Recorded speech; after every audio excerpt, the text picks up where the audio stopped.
Gracias porque tú nos conoces y sabes cuánto te necesitamos. Tú nos conoces y siempre estás ahí dispuesto para ayudarnos. Cuando hemos perdido las fuerzas y la esperanza, estás ahí para ayudarnos y extiendes tu mano poderosa y nos dejas ver esa mano extendida para que confiemos en asirnos de ella y así recibir tu sustento. Gracias, gracias por siempre. Aleluya, aleluya, aleluya.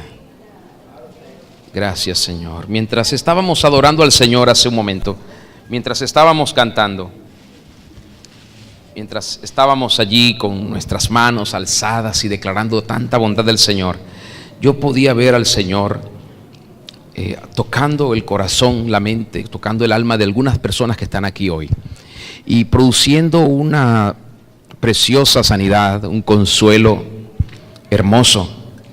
Y podía ver cómo el dolor del corazón de muchos que hoy vinieron afligidos era quitado por el Señor, y Dios traía un gozo precioso, acompañado de una paz profunda. Y qué lindo es poder ver que algunos de ustedes, aunque vinieron hoy lastimados o heridos, el Señor los ha sanado. Solo tienen que dejar que fluya el amor y van a comenzar a ver y a reconocer la obra que ha hecho el Señor hoy en ustedes, que es preciosa y es maravillosa. Así que yo alabo al Señor porque antes que le pidamos, Él está allí, dispuesto siempre a hacer algo. Y a veces son cosas muy secretas, y aún en lo secreto el Señor invade con su espíritu y hace lo que quiere hacer para ayudarnos a no desmayar. Así que hoy el Señor te ha dado su fortaleza para que tú te levantes, para que tú sigas creyendo, para que no te dejes vencer, para que no confieses con tus labios, y si lo hiciste, arrepiéntete, pero no digas que ya no será posible, porque con Dios todo es posible. Todo es posible. Aleluya. Aleluya. Aleluya. Muy bien. Esta mañana, todavía estamos de mañana, vamos a compartir nuestra 11ª parte de la serie Riquezas, Tesoros y Dinero, y hoy les voy a hablar del real sacerdocio y les voy a compartir algo que la verdad yo no había visto ni había aprendido de esta manera.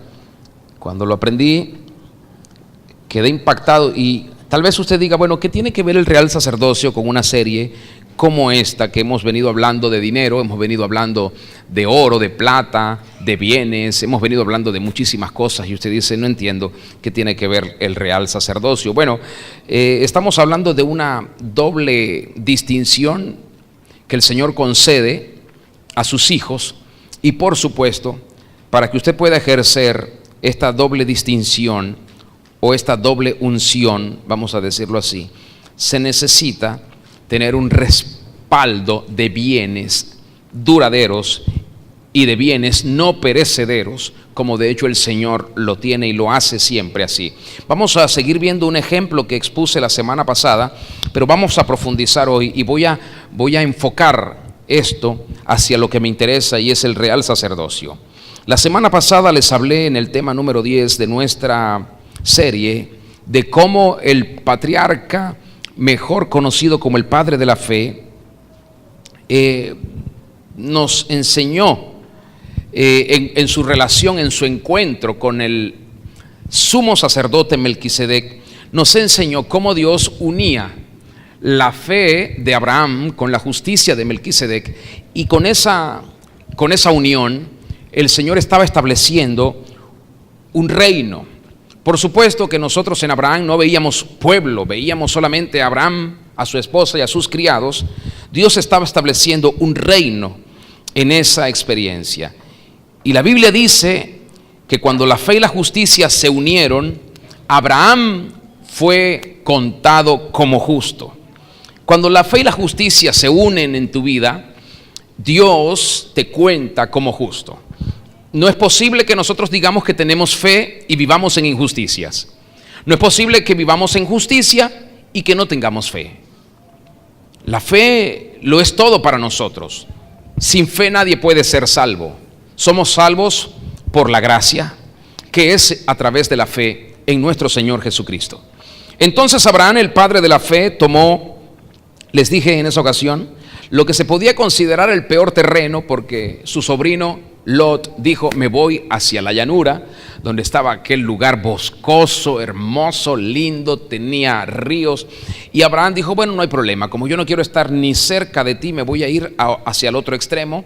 Y Abraham tomó las montañas rocosas.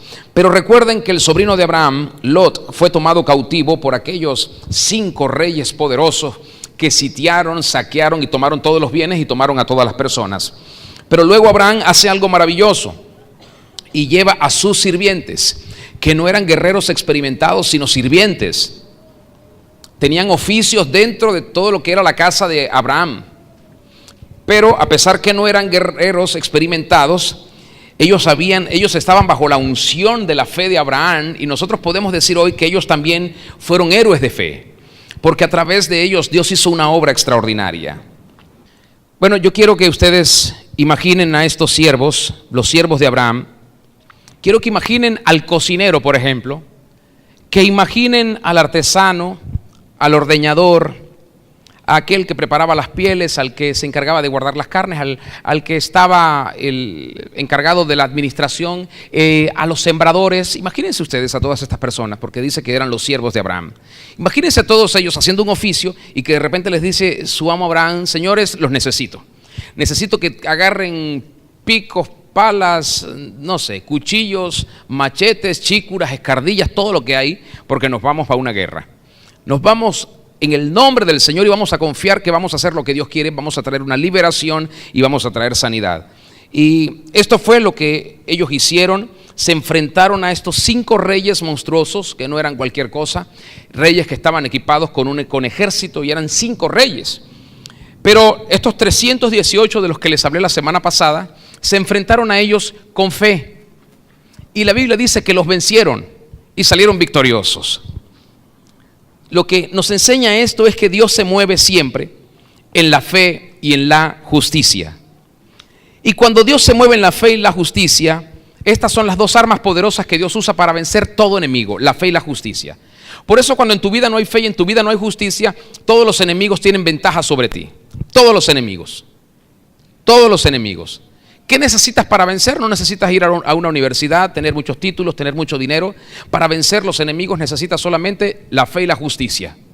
Porque cuando tú dices: yo voy a vivir en la fe y la justicia de Dios, Dios hace que el cielo mismo descienda y se ponga de tu lado. Y esto es lo que hace que muchos milagros ocurran y manifestaciones poderosas del Señor se manifiesten a nuestro favor. Entonces no se trataba solo de un comandante con 318 soldados, que eso sería maravilloso. Si Abraham, dijera la Biblia, era una persona entrenada en el arte de la milicia, y uno dice: bueno, está bien, porque Abraham era un militar y enseñó técnicas militares a sus siervos y ellos pudieron vencer. No, Abraham era un agricultor. Abraham era una persona, un negociante también, era un comerciante. Pero Abraham entendió que tenía que hacer algo, y fíjese, cuando usted lee esa historia, me impacta el hecho de que explícitamente usted no encuentra que Dios dé a Abraham directrices acerca de cómo debe llevar a cabo la batalla contra estos 5 reyes malvados.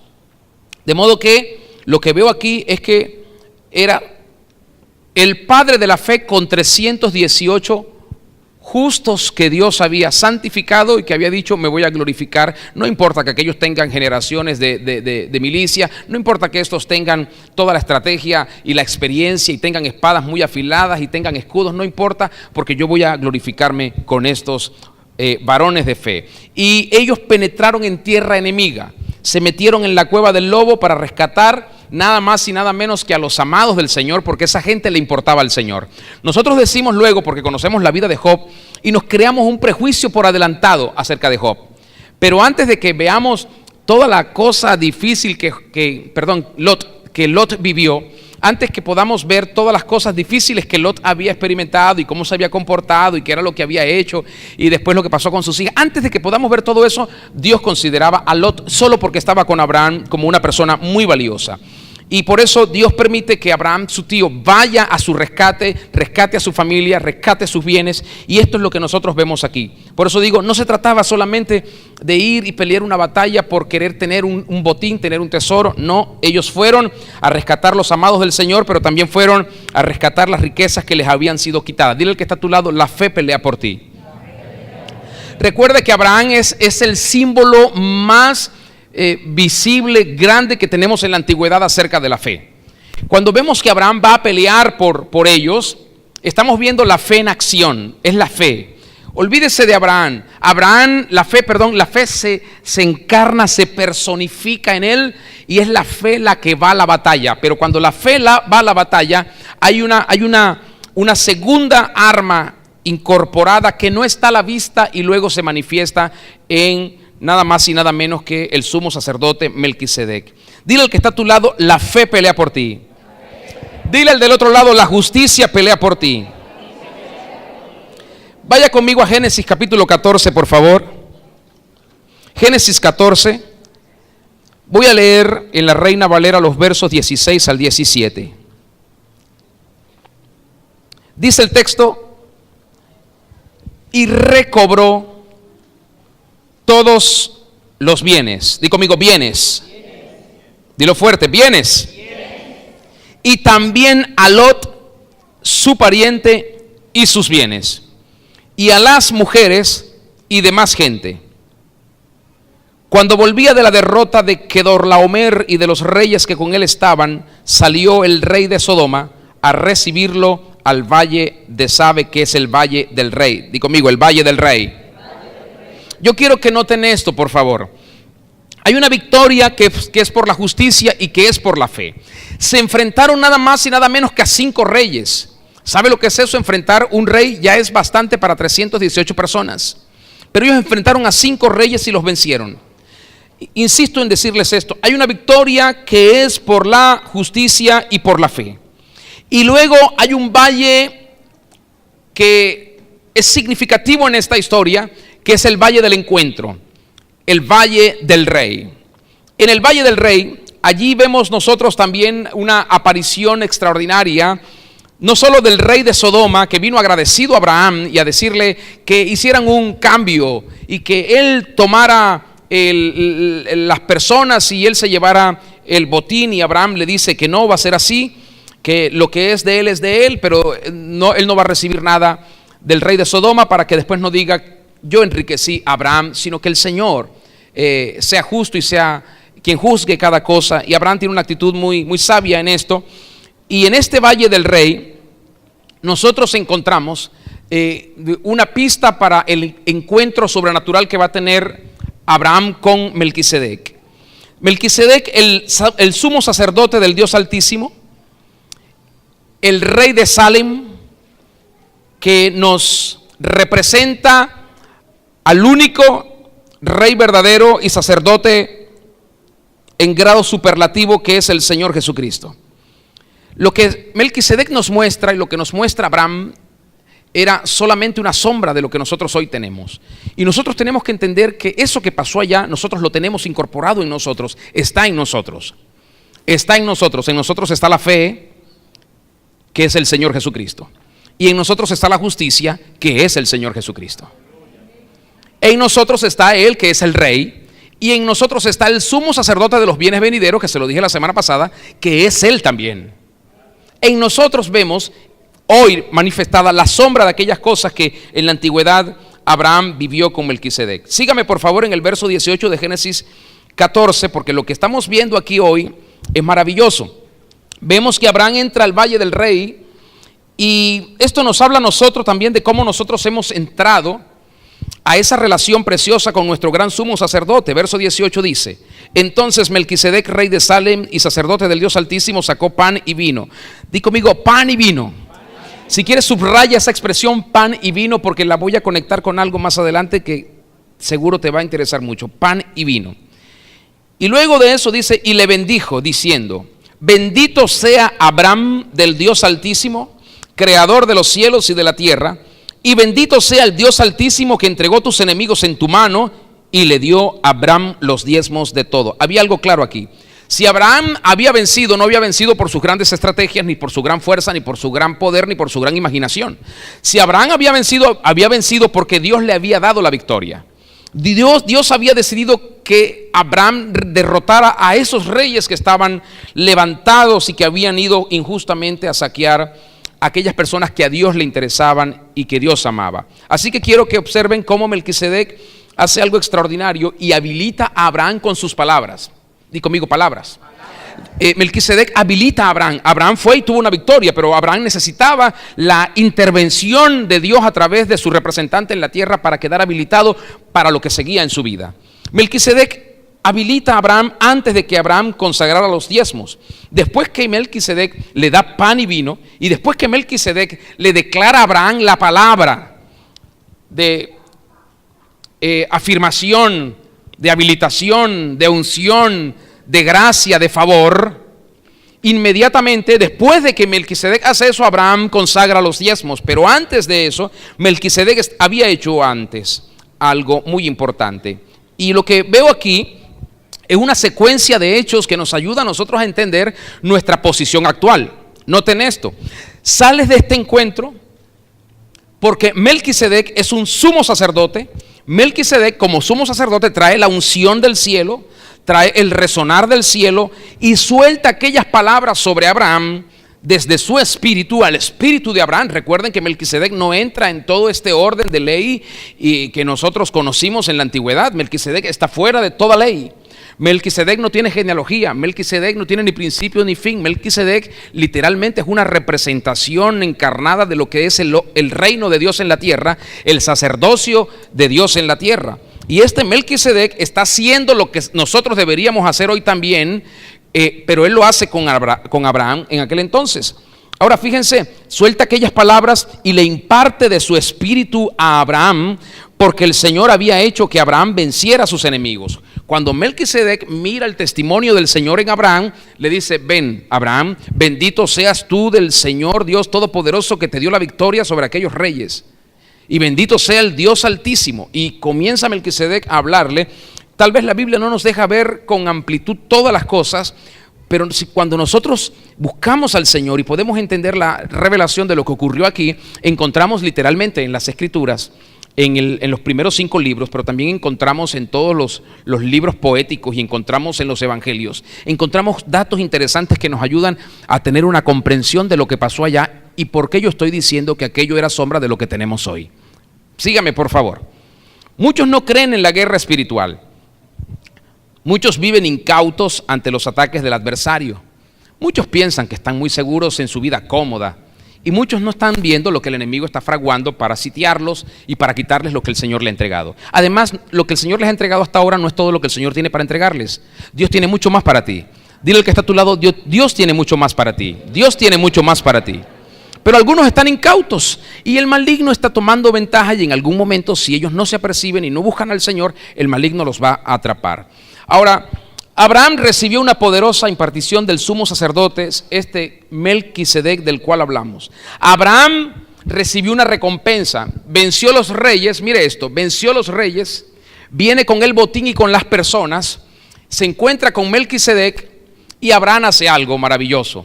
Se para delante del rey y sumo sacerdote, recibe la ministración en su espíritu, y después que la recibe, tiene el testimonio de entregarle los diezmos de todo, le entrega los diezmos, y Melquisedec hace algo extraordinario. Melquisedec le da pan y vino a Abraham, que tienen una representación poderosa, y esto lo vamos a ver también en la vida del Señor Jesús en breve. Fíjese, Abraham fue recompensado porque peleó una batalla para rescatar a las personas que Dios amaba. Él no lo hizo con ese fin. Tal vez Abraham no sabía lo que iba a pasar después de aquella guerra, pero se encuentra al rey y sumo sacerdote de Salem, a este gran Melquisedec, y recibe la recompensa en las palabras y la impartición que le da Melquisedec. Abraham fue honrado porque puso su vida en riesgo por alguien muy distinto a él mismo. Abraham fue reconocido por Dios y por este representante del Señor en la tierra porque se preocupó más por la familia de Dios que está en cautividad, por esa familia de Dios que está en opresión, por esa familia de Dios que está enferma, que por él mismo. Recogió a sus criados, dijo, bueno, después seguimos con los negocios, muchachos, vénganse para acá, después seguimos con la siembra, después seguimos con las vacas, después seguimos con el trigo, después seguimos con la comida. Tenemos que ir a una pelea y tenemos que rescatar lo que Dios quiere que rescatemos, porque en esto el Señor se quiere glorificar. Así que él se preocupó mucho más por ellos que por él mismo. Y la ministración de Melquisedec tiene que ver con vencer a los enemigos, claro que sí. Pero además de vencer a los enemigos, la ministración de Melquisedec tiene que ver con un corazón para las personas. La ministración de Melquisedec también tiene que ver con un compromiso con la tierra que Dios nos ha dado. Abraham dijo, esto no está bien. ¿Quiénes son ellos? ¿Por qué lo van a hacer? Voy a ir allá y voy a pelear con ellos. Y Dios le dio un testimonio a Abraham de que debía hacerlo. Y fue, y Dios lo honró. Y lo ratifica cuando Melquisedec le dice, porque el Señor te dio la victoria sobre tus enemigos. Melquisedec viene a este encuentro y le da a Abraham pan y vino. Ahora quiero que vaya conmigo a Éxodo 40, 12. Éxodo capítulo 40, versículo 12. Di conmigo, pan y vino. Y si puedes, donde veas pan y vino, resáltalo porque necesito que aprendas algo hoy.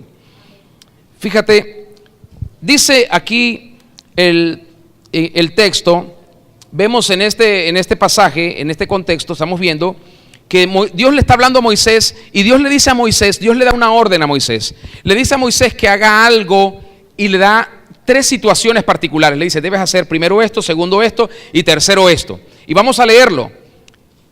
Y lo que Dios hace con esto es establecer un nuevo orden sacerdotal. Veamos aquí por favor Éxodo 40, voy a leer el verso 12, el verso 13 y el verso 25 para quienes están escribiendo. Dice el texto, y llevarás a Aarón a sus hijos y a sus hijos a las puertas o a la puerta del tabernáculo de reunión y los lavarás con agua. Subraya esa expresión, y los lavarás con agua, o anótela si está escribiendo. Y los lavarás con agua. Y harás vestir a Aarón las vestiduras sagradas, y los harás vestir. Anote esa expresión.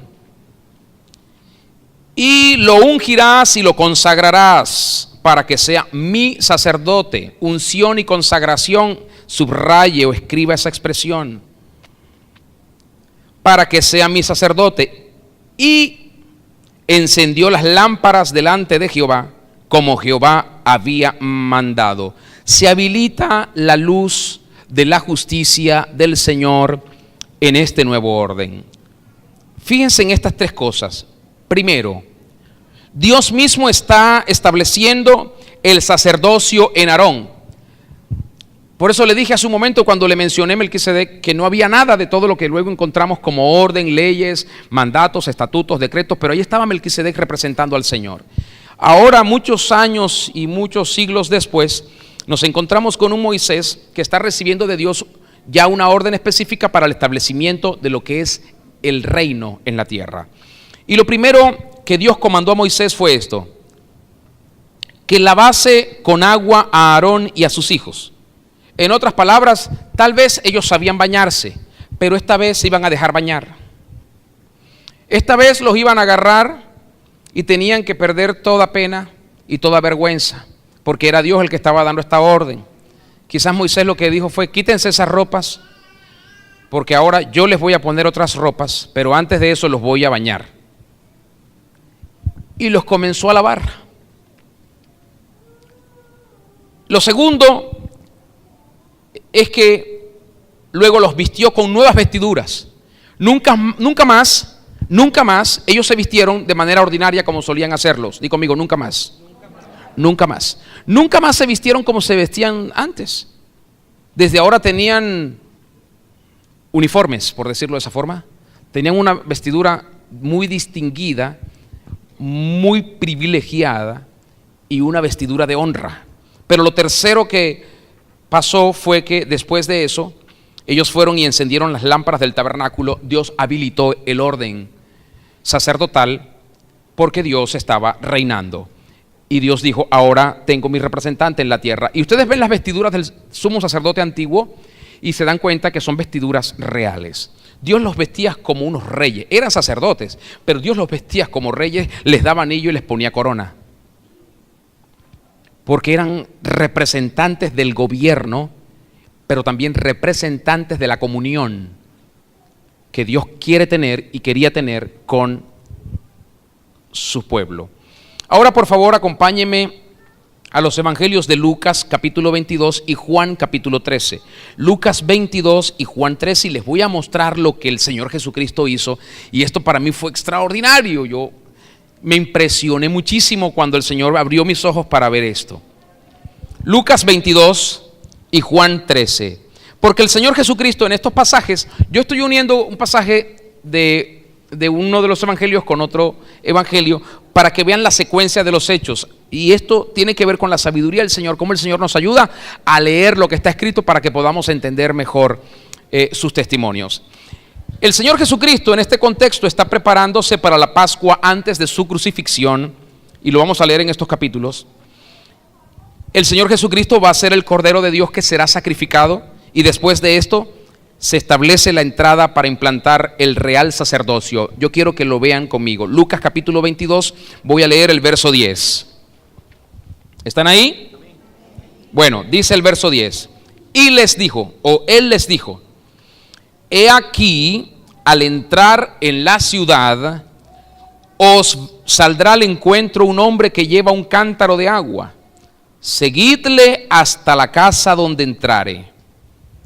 Ellos debían ir, iban a hacer algo muy particular de parte del Señor, y dijeron, pero van a tener una señal, se van a ver, cuando lleguen a la ciudad, cuando entren justo, van a encontrar a un hombre que lleva un balde de agua, un cántaro de agua, y síganlo, donde él entre, ese es el lugar, ahí me esperan. El Señor estaba preparándolo todo y necesitaba agua. Lo mismo podemos decir hoy, Dios está preparándolo todo y necesita agua. Él les dice, cuando vean al hombre con el cántaro de agua, ese es el lugar, y de ahí en adelante sigue la escena que nosotros vamos a leer a continuación en Juan capítulo 13. Juan 13, voy a leer desde los versos 3 al 7. ¿Están allí? Muy bien, dice, sabiendo Jesús que el Padre le había dado todas las cosas en las manos y que había salido de Dios y a Dios iba, se levantó de la cena. Recuerden que leímos en el inicio de nuestro culto hoy cómo él estuvo con ellos comiendo, y después que comió, estamos aquí justo en esta escena. Se levantó de la cena, dice, se quitó su manto, tomando una toalla y se la ciñó. Literalmente el Señor se desnudó, literalmente, y tomó una posición de esclavo. Esto lo hacían los esclavos en ese tiempo. Los esclavos se ceñían la toalla para servirle a su Señor. Y el Señor Jesucristo está haciendo algo maravilloso, no solo en agradecimiento porque ellos eran sus servidores, no. El Señor Jesucristo está haciendo algo extraordinario. ¿Y qué es lo que nosotros siempre resaltamos de esto? Yo he predicado mucho sobre esto, sobre la humildad del Señor. Y decimos, porque Él, siendo Dios, se humilló, le lavó los pies a los discípulos, tenemos que imitar su conducta y su comportamiento. Pero ese no va a ser mi énfasis hoy. Yo quiero que vean esto. Yo estoy hablando del real sacerdocio y quiero que vean esto. No me quite la mirada, no me quite la atención, por favor, de lo que estoy leyendo y de lo que estoy diciéndole. Miren esto.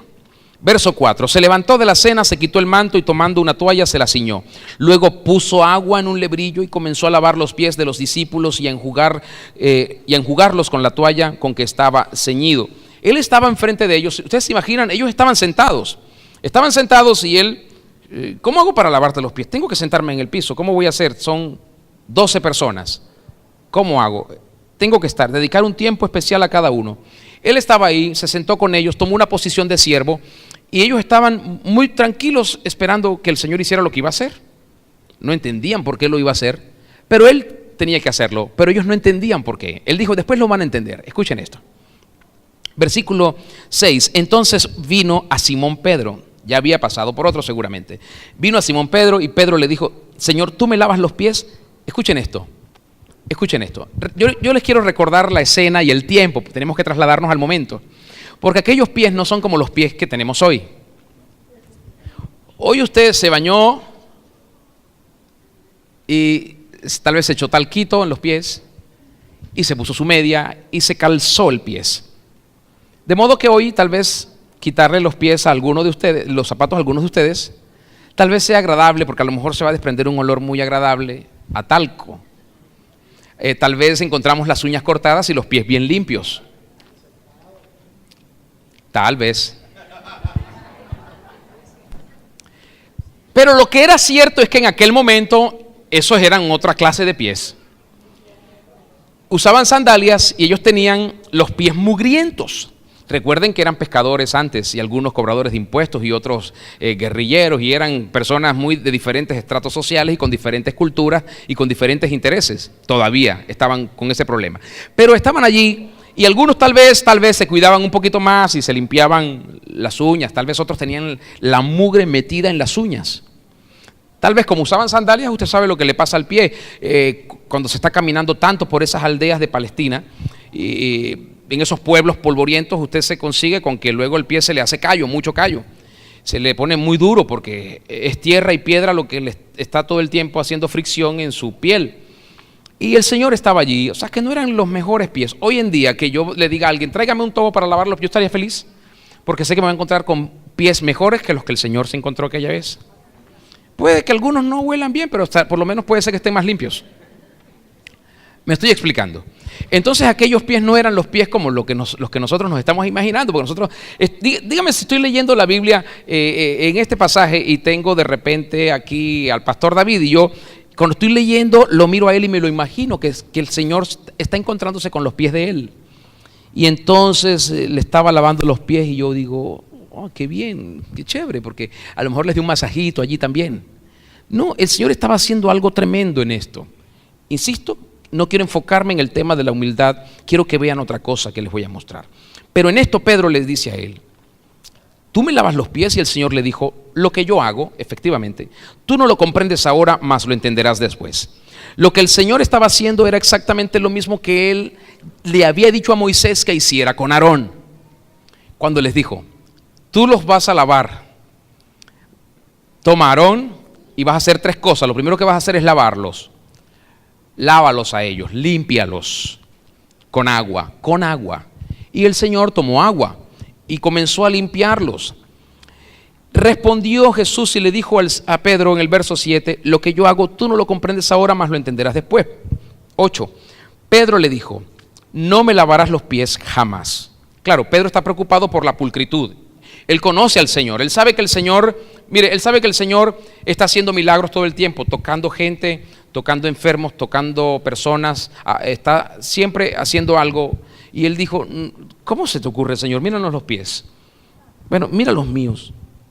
No, yo eso no lo puedo permitir. Yo te aprecio demasiado, te quiero mucho como para que tú, no, ¿y qué es esto de lavarnos los pies hoy? ¿Qué te dio? No, el problema es que el Señor está haciendo algo que Pedro no entiende. Por eso Pedro se atreve a decirle, porque Pedro cree que es un tema de pulcritud. Pedro dice, ¿saben qué? Hoy cuando vinimos y nos sentamos a la mesa a comer, me di cuenta que todos ustedes tienen los pies sucios, déjenme lavárselos. Yo sé que no han tenido tiempo porque yo los tengo bajo muchas tareas, así que yo le voy a lavar los piecitos a mis discípulos. Tal vez Pedro entendió que era ese el tema, que el Señor los veía a ellos muy ocupados, que no tenían tiempo ni para lavarse los pies, y dijo, yo le voy a lavar los pies hoy, no se preocupen, yo no tengo ningún problema, y nosotros predicamos sobre esto y hablamos mucho de la humildad, pero yo hoy no quiero enfocarme en eso, estoy hablando del ordenamiento sacerdotal de lo que Dios está haciendo. Entonces Dios está diciendo algo maravilloso y le dice a Pedro el Señor, si no te lavare, no tendrás parte conmigo. Yo pregunto, ¿acaso la salvación depende de lavarse? Si así fuera, todos los que nos bañamos hoy estamos felices, deberíamos seguir en la fiesta y no predicar más. ¿Me explico? Pero no era eso lo que el Señor estaba diciendo. No le estaba diciendo, es que si están sucios y cochinos no van a tener parte conmigo. No era eso. Dios estaba hablando de otra cosa, porque no estaba hablando de una limpieza física. La limpieza física era la señal visible de la obra espiritual que el Señor estaba estableciendo. Así que estar con el Señor no se trata de creyentes cómodos en sillas o en bancas. Estar con el Señor se trata de un real sacerdocio, y esto era lo que Dios estaba ordenando. Estar con el Señor se trata de personas que tienen un entendimiento de su propio sacerdocio según el orden de Melquisedec. Y Dios le dice a Pedro, si no derramo las aguas para hacerte un sacerdote, no tienes parte conmigo. Por eso es que no era un tema de si estabas limpio o estabas sucio, era un tema de ordenamiento. Ya Dios lo había establecido y el Señor Jesucristo dijo: voy a traer el orden y lo voy a establecer ahora, antes de que vaya a Jerusalén. Lo voy a establecer en ustedes. Y Pedro no entendía lo que estaba haciendo el Señor, como muchos de nosotros creemos que solamente el Señor les estaba lavando los pies para demostrarles humildad.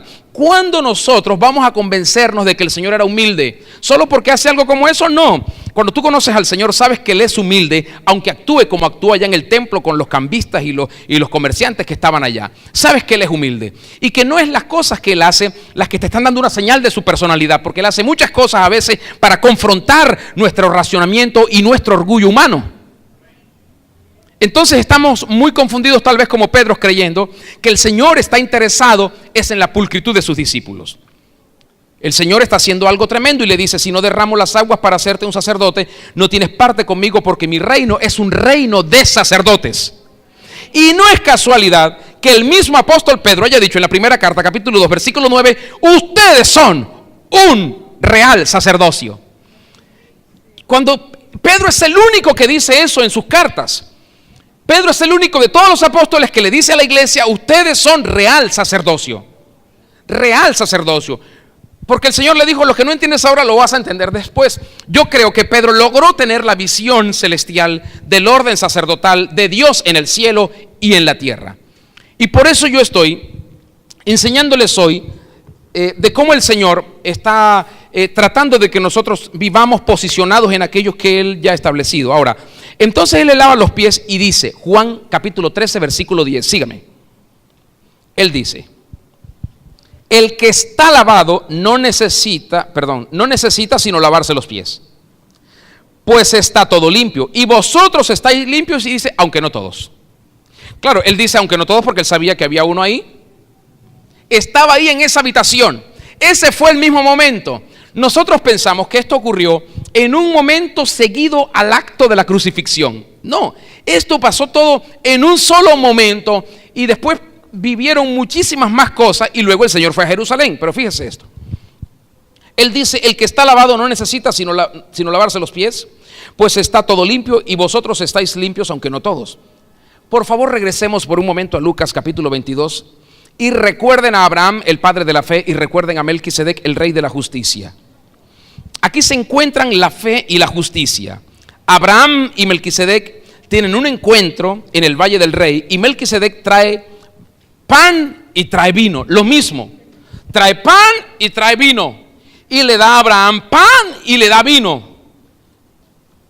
¿Me están siguiendo? Ok. Entonces, después que el Señor Jesucristo les lavó los pies, porque ahí ellos vivieron una experiencia como de doble comida. Ellos ya estaban en la mesa comiendo y el Señor se para de la mesa y les lava los pies. Y después que le lava los pies, vuelven a la mesa y el Señor le dice: tomen, tomad, partid y comed. Esto es mi cuerpo, que por vosotros. Después, vean esto. Qué tremendo. Ellos ya estaban en la mesa. El Señor se para de la mesa, se quita la ropa, se ciñe un paño y se sienta a lavarles los pies a cada uno. Y después se vuelve a vestir, vuelve a la mesa y les dice: vengan todos acá. Tomó el pan, lo partió y dijo: tomad, comed, este es mi cuerpo que por vosotros es partido. Y le imparte el Señor con el pan, les imparte a ellos una extraordinaria habilitación que los impulsa a vivir en un nivel totalmente diferente. Pero eso no es todo, hace lo mismo que hizo Melquisedec. Toma el vino y le dice: tomad, bebed, esta es mi sangre que por vosotros es derramada. Y a través de su sangre, el Señor les está diciendo a ellos: les estoy dando mi propia vida. El Señor está diciéndoles: esta es verdadera comida y verdadera bebida. Yo les estoy haciendo a ustedes una nueva orden de sacerdotes. Les estoy vistiendo con vestidos de justicia que vienen por la fe. Ustedes no vemos y no leemos que diga que el Señor tenía una maleta de vestidos reales guardada para ellos. No, pero con el lavamiento los estaba vistiendo de nuevas vestiduras. Los estaba vistiendo.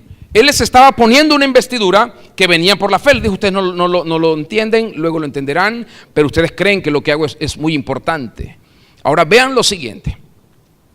El Señor aquí tiene agua en sus manos, para limpiar la vida de los discípulos, para limpiar la vida de todos aquellos que crean en Él, para firmarlos en el nuevo orden sacerdotal. Por eso cuando el Señor le dice a Pedro, si no te lavo, tú no tienes parte conmigo, le estaba diciendo, yo estoy ordenando sacerdotes y tú no quieres ser un sacerdote mío entonces. Y Pedro no entiende, porque Pedro dice, bueno, si es así, entonces báñame, Señor. Me quito toda la ropa para que me bañes. Y no estaba entendiendo que lo que el Señor estaba haciendo era una señal profética de lo que el Padre estaba haciendo. Y esto ya había pasado antes, mucho antes. Habían dos escenas extraordinarias, una con Melquisedec y Abraham, y otras con Moisés y Aarón y sus hijos, que estaban siendo ordenados. Y por eso, lo que ocurrió con Abraham literalmente, delante de Melquisedec, es que hubo un ordenamiento en la vida de Abraham, y Dios siempre necesita una autoridad para traer un orden. Y eso fue lo que hizo con Abraham, con Melquisedec. Decirle a Abraham, bueno, Abraham, ahora las cosas son así y esto es así. Y el vino y el pan no son simplemente dos elementos para llenarnos la barriga y saciar nuestra hambre, sino para entender lo que el Señor nos está dando. El Señor no te está dando simplemente algo para que llenes tu estómago. El apóstol Pablo, cuando habla de la cena del Señor, reprende y exhorta a muchos que a veces venían a las reuniones solo para saciarse porque no comían en sus casas. Y Pablo dice, no es así como tiene que ser. Tenemos que participar dignamente de la cena del Señor, porque esta es la sangre y este es el cuerpo del Señor y lo tenemos que reverenciar. Ustedes no saben de qué se trata. El Señor, como sacerdotes, nos está dando su vida para que nosotros podamos ejercer nuestro oficio. ¿Me está siguiendo? Ok. Entonces recuerde que Aarón fue lavado, Aarón fue santificado y Aarón fue vestido. Solo hasta que eres lavado y santificado, vestido, puedes encender las lámparas, puedes encender la luz. Solo hasta ese momento, antes no lo puedes hacer. No hay vida ni hay luz hasta que no hay nuevas vestiduras y santificación. Aarón y sus hijos fueron y encendieron las velas, prepararon todo, pero le estoy hablando de la antigüedad, en los tiempos de Moisés. Pero en el orden de Melquisedec se va a manifestar lo siguiente: el Señor Jesucristo lava los pies de sus discípulos, saca pan, saca vino. Después de estas cosas, el Señor es crucificado y resucita. Y mucho después de la resurrección del Señor Jesucristo, cuando Pablo viene a los pies del Señor, el mismo apóstol Juan, escribe en la isla de Patmos un pasaje que hemos leído estos miércoles muy frecuentemente. El apóstol Juan está en una visión celestial viendo al real sumo sacerdote, el que se mueve entre las 7 lámparas del templo, el que está en medio del tabernáculo, del arca del pacto, está allí, él lo está viendo. Tiene una visión celestial extraordinaria el apóstol Juan del Señor Jesucristo, y el Señor le dice al apóstol Juan, yo quiero que le digas esto a mi iglesia. Y es la carta que hemos estado meditando, la carta a la iglesia de Éfeso, en el Apocalipsis capítulo 2. Y el apóstol Juan comienza a hablar y a profetizar y escribe las palabras del Señor. Y allí lo vemos a Juan, que es una representación nuestra, un ser humano con carne, con sangre, con debilidades, con flaquezas, con necesidades, pero recibiendo la revelación del Señor. Está frente a aquel que es la vida, que es la luz de la iglesia, lo está viendo en su gloria, él que está ahí en medio de los querubines, y él lo está viendo. Entonces el Señor le dice a Juan que él necesita establecer su justicia y necesita establecer su paz en la iglesia.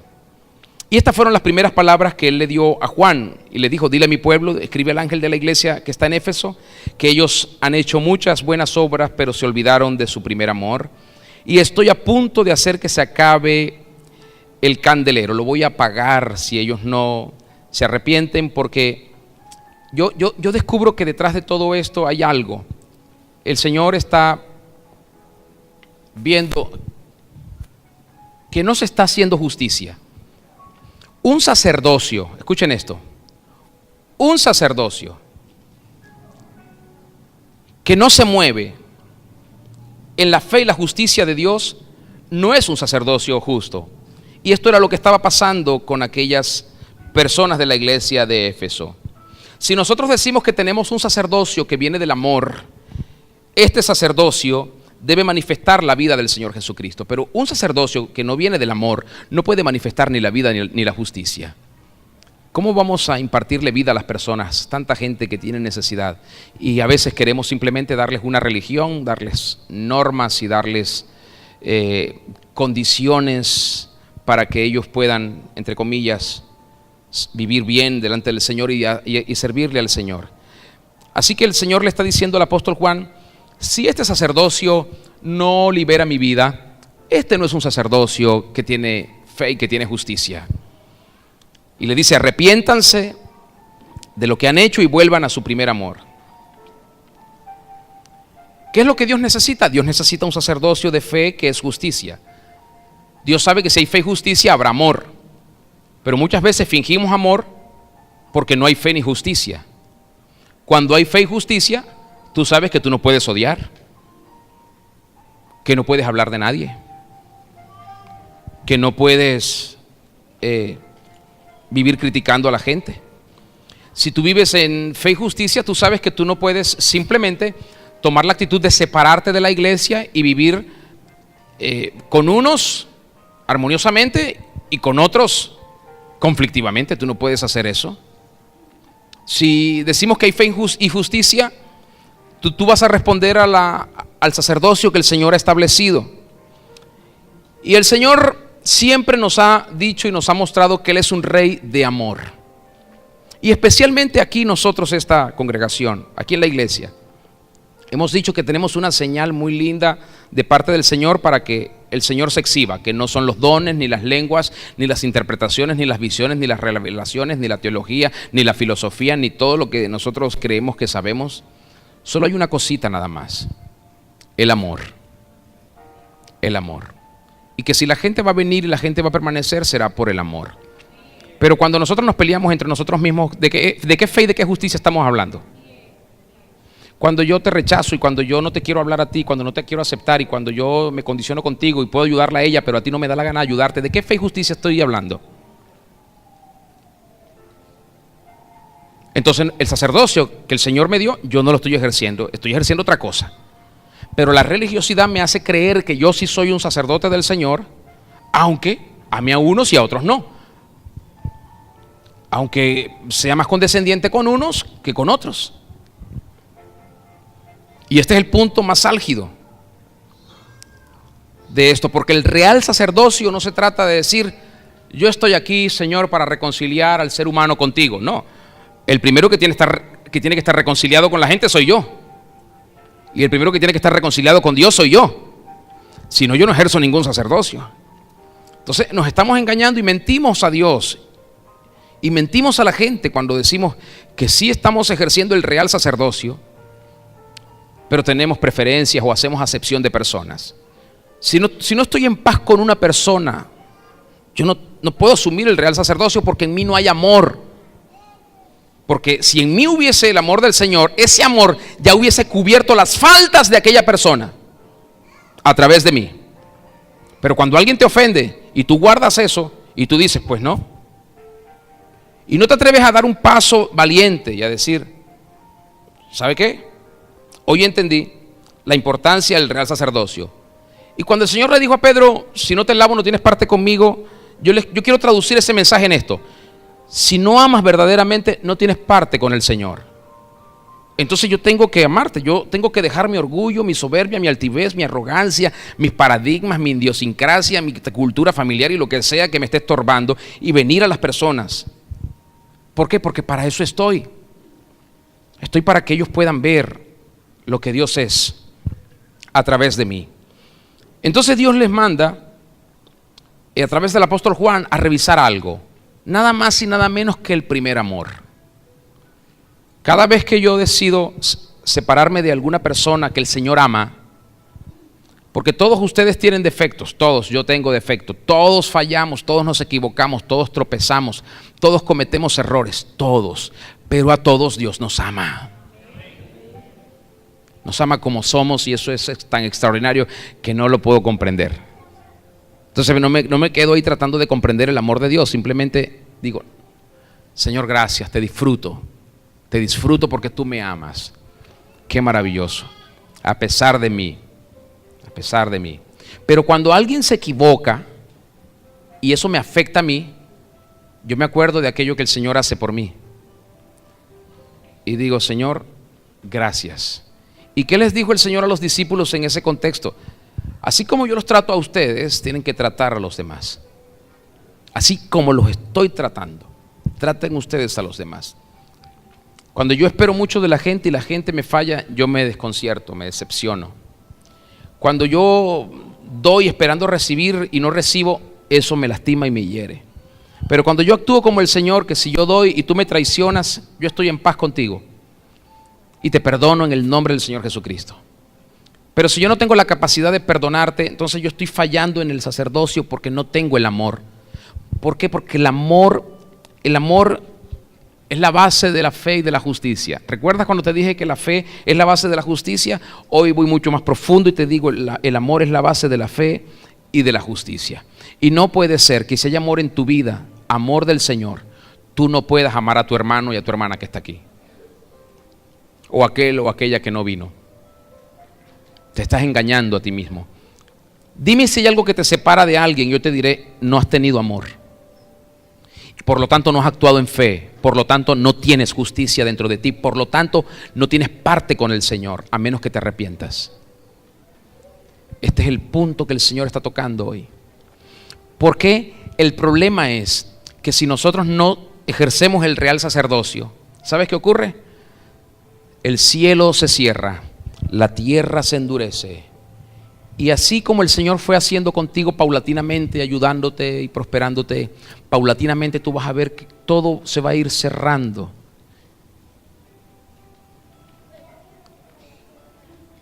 Porque has deshonrado al Señor al no amar. Al no amar. Todo se va cerrando, cerrando, cerrando, cerrando. Y luego buscas culpables y quieres culpar al vecino, al hermano, al tío, al abuelo, al primo. Hasta las suegras pagan en esto muchas veces. Pero no, el responsable eres tú o soy yo. Nadie más. Así que el Señor dice, ámense los unos a los otros de la manera en que yo les he amado. Porque en el mundo esto es necesario. Si la gente va a saber que ustedes son míos, será por el amor. No por los milagros, no por los prodigios, no por las señales, no por los bienes, no por las riquezas, sino por el amor. ¿Y qué testimonio grande le doy yo a una persona cuando esa persona sabe, por ejemplo, si ella sabe, si la pastora Flor sabe que él me falló o que yo le fallé? Pongámoslo así, que yo le fallé. Y yo no tengo el valor de pedirle perdón y abrazarlo y tratar de conciliarme con él y estar en paz con él. ¿Qué testimonio le doy yo a ella? Que no hay amor en mí. Y no solo eso. El testimonio que también ella puede recibir es que, bueno, parece que eso se puede hacer. Y cuando ella tenga una situación similar con ella, ella también va a decir, no, porque yo vi que eso. Y así vamos dañando y contaminando a mucha gente. Vamos dañando la iglesia y cuando venimos a ver tenemos una iglesia que está envuelta en murmuración y en crítica y en reproche y en odio y en rencor. ¿Por qué? Porque la persona a la que tengo que darle ejemplo, le estoy dando un mal ejemplo. Entonces el Señor manda. La gente va a saber que ustedes son mis discípulos si ponen el amor primero. Si ponen el amor primero.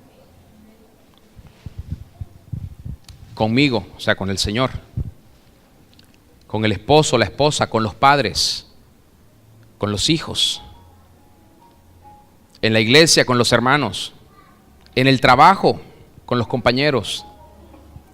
Si pones el amor primero, la gente sabrá que Dios está en ti. Si no lo haces, ¿sabes qué? Te tengo una mala noticia. Tú no tienes real sacerdocio. No tienes fe. Y tampoco vives en la justicia.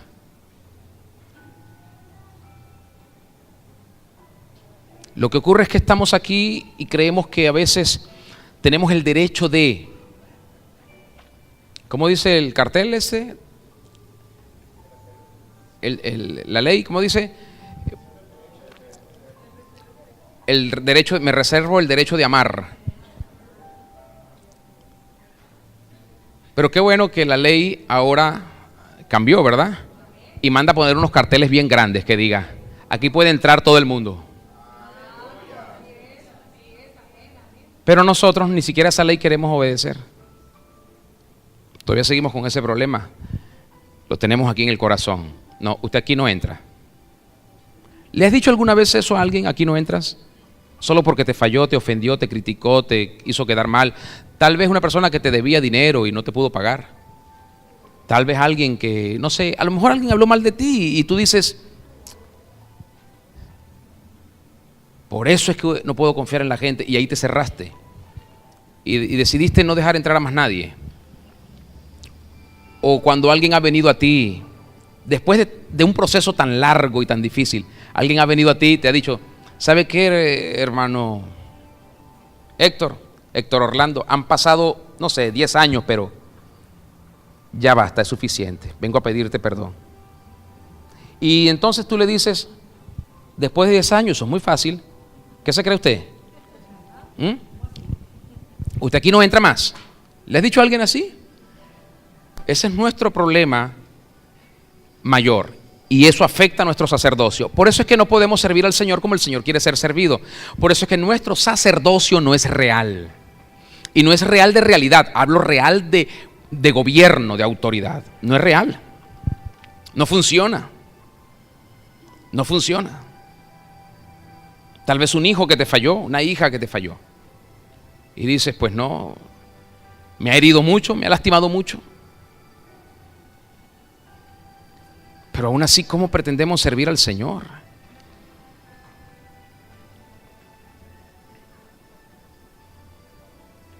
Me gusta como dice el apóstol Juan, lo que escribe de parte del Señor, porque el Señor reconoce ciertas cosas y dice, yo sé que tú has trabajado mucho, sé que has sufrido, sé que no soportas a esta gente, sé que rechazas a aquellos que dicen ser una cosa y no lo son, pero ¿de qué te sirve todo eso si no amas lo que tienes que amar? El sacerdocio real, dilo conmigo, el sacerdocio real trae la justicia de Dios. El sacerdocio real trae la fe de Dios. Cuando vivimos en el sacerdocio real, podemos amar sin condición. Y al amar, brillamos. No brillamos por la fe, no brillamos por la justicia, ni siquiera brillamos por los dones. Brillamos por el amor. Por el amor es que brillamos. Así que este es el momento de resolver algunos líos que hay. Ahorita aquí. Yo los voy a desafiar. Porque así como les he dicho el miércoles, el Señor está trayéndome un desafío a mí también. Y me está diciendo, hay que poner orden aquí. Hay que poner orden aquí. Hay que poner orden. Porque algunos quieren pasar su vida, entre comillas, espiritual bien, pero tienen estas situaciones sin resolver. Y Dios quiere traer un orden. Y un orden sería, vamos, asume con dignidad el sacerdocio real. Asúmelo. Y como lo vas a asumir, vamos a comenzar por, ¿cuál es lo primero? Dígamelo. No, desnudarse. Desnudarse para ser lavado. Desnudarse para ser lavado. Cuando yo me desnudo, pero no físicamente, ojo, cuidado. Cuidado con una cosa. Desnudarse, ¿para qué? Para dejarme ver. Para no guardarme nada, no ocultar nada. Y lo segundo es dejar que me laven. Entonces Dios ya nos mira desnudos y está lavándonos en este momento. Y quiere terminar de lavarnos para ponernos nuevas vestiduras por la fe, las vestiduras que vienen por la fe, que tienen que ver con estas vestiduras sacerdotales, para ejercer nuestra función eficazmente. Pero sin amor no es posible seguir. Entonces, mientras estamos en este lavamiento, vamos a quitar toda mugre y todo lo que está sucio, para que no tengamos que decir como el Señor dijo, pues ustedes están limpios aunque no todos. No, que podamos decir todos están limpios. Señor, gracias porque tú nos limpiaste y todos estamos limpios. Y tenemos que poner orden, y Dios hace todas las cosas con amor, ¿sabe? Y nadie tiene por qué sentirse avergonzado ni avergonzada cuando se trata de volver al propósito del Señor y sentirnos rescatados de una vana manera de llevar las cosas. Sentirnos rescatados. Así que cuando hay que reconciliar, tome el valor que le da la fe y la justicia y diga, muy bien. Y a partir de ese momento, actúe correctamente como tiene que actuar. Pídale al Señor sabiduría. Señor, ayúdame. ¿Sabes qué pasa? Que muchas veces somos muy susceptibles para soportar. Y no somos las personas que soportamos. Yo siempre le digo a algunos que a veces vienen a hablarme de sus cargas, yo le digo, no te preocupes tanto, mira, Dios sigue lidiando con nosotros todavía. O sea, mírate tú, antes de mirar allá a la pastora Diana, me miro yo. Y digo, yo, Señor, no soy más justo que ella. Y te he fallado y he pecado. Y ¿qué debo hacer si me siento tan lastimado por ella, herido o molesto? Pedirte perdón a ti, humillarme, hablar con ella sinceramente y decirle, ¿sabe qué? Me he sentido muy molesto con usted, pero perdóneme por eso, por no venir antes. La amo profundamente y quiero que el Señor haga lo que quiera hacer en nuestras vidas. Y le pido perdón porque no he crecido en esto de soportar. Ayúdeme y ore por mí, por favor. Tal vez si ella no es madura, ella va a decir, yo ni sabía, mira lo que se tenía guardado. No importa, pero usted dio el primer paso. ¿Y qué va a venir? ¿Qué va a pasar? La fe y la justicia van a venir aquí y van a juzgar entre ella y yo. Y como Dios también la ama a ella, no va a permitir que ella atesore ningún rencor. Y la va a ayudar. Y la va a levantar y me va a levantar a mí. Dios quiere que brillemos. Que brillemos. Insisto en decir que esto no lo hace el Señor para avergonzar a nadie, sino para traer el orden en el cual debemos vivir y necesitamos vivir. Este tiempo es de ustedes. Ore al Señor ahí donde está. Hable con el Señor. Hágalo con sobriedad y con mucha seriedad. Necesitamos estar en paz con todos, con nosotros mismos. Que cuando veamos a alguien con quien tuvimos una experiencia difícil, nuestro corazón no se acelere, nuestra mente no se turbe y nuestro espíritu